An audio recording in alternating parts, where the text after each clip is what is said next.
જિંદગીના પડદા પરથી એક કિસ્સો વિદાય લઈ ગયો. હાસ્ય પાછળ છુપાયેલો દીવાનો દૂર થઈ ગયો.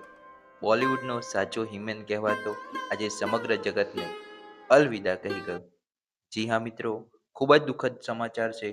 બોલિવૂડના હિમેન ધર્મેન્દ્રજીએ 89 વર્ષની વયે 14 નવેમ્બર સોમવારના રોજ દુનિયાને અલવિદા કહી દીધી, જેના કારણે ભારતીય ફિલ્મ ઉદ્યોગ અને તેમના લાખો ચાહકો શોકમાં ડૂબી ગયા છે. અમિતાભ બચ્ચન અને સલીમ ખાન તેમના અંતિમ સંસ્કારમાં હાજર રહ્યા હતા.